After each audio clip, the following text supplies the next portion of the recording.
Hi friends, video ஃபுல்லாக பாருங்கள். வீடியோக்கு மறக்காமல் லைக்கை தட்டி விட்டு பாருங்கள். அப்புறம் நான் போகிற வீடியோ உங்களுக்கு உடனே நோட்ஸ் வீடியோக்குள்ளே போகலாம். இன்னும் அப்டேட் பார்க்க போகிறோம். நம்ம மால்விஸ்க்கெலாம் வாட்டர் சேஞ்ச் பண்ண போகிறோம். நம்ம திட்ட வாட்டர் சேஞ்ச் பண்ணி ஒரு 3 வீக் ஆச்சு. ஸோ அதனால தான் இது இப்படியே விட்டு போனால் நம்ம மீனுக்கெலாம் நோய் வந்துடும், கண்டிப்பாக டிசீஸ் ஏதோ ஆயிரும். ஸோ அதனால தான் வாட்டர் சேஞ்ச் பண்ண போகிறேன். அதே மாதிரி நம்மக்கிட்ட 3 ப்ரீடிங் பேர் இருக்குது. ஸோ நம்ம 3 ஃபீமேலு 2 மேல் தான் வச்சுருக்கோம். ஸோ பார்த்தாலே தெரியும் உங்களுக்கு.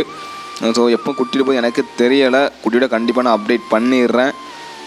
கண்டிப்பாக வெயிட் பண்ணுங்கள். நிறைய பேர் சப்போர்ட் பண்ணுறீங்க, அதை ரொம்ப தேங்க்ஸ் சொல்லிக்கிறேன் உங்களுக்கு. மேலும் சப்போர்ட் பண்ணுங்கள். நான் வந்து அடுத்து என்ன விஷ் வளர்க்க போகிறேன்னா பீட்டா விஷ் வளர்க்கலாம்னு இருக்கேன். பீட்டா ப்ரீடிங் நம்ம ஸ்டார்ட் பண்ண போகிறோம். அதுக்காக தேவையான எல்லா திங்ஸும் நான் வாங்கிட்டேன், கட் பண்ணி வச்சுருக்கேன். பார்த்தாலே தெரியும், ஆல்ரெடி வீடியோ சொல்லியிருப்பேன் உங்ககிட்ட. ஸோ அந்த அப்படியே நான் வந்துடும், வேணால் கண்டிப்பாக அப்டேட் பண்ணிடுறேன். இதே மாதிரி வீடியோ பார்க்கணும் நம்ம சேனலை மறக்காமல் ஒரு சப்ஸ்கிரைப் பண்ணி வச்சுக்கோங்க. அப்புறம் நான் போகிற வீடியோ உங்களுக்கு வந்துடும். நெக்ஸ்ட் நல்ல அப்டேட்டில் பார்க்கலாம் கைஸ்.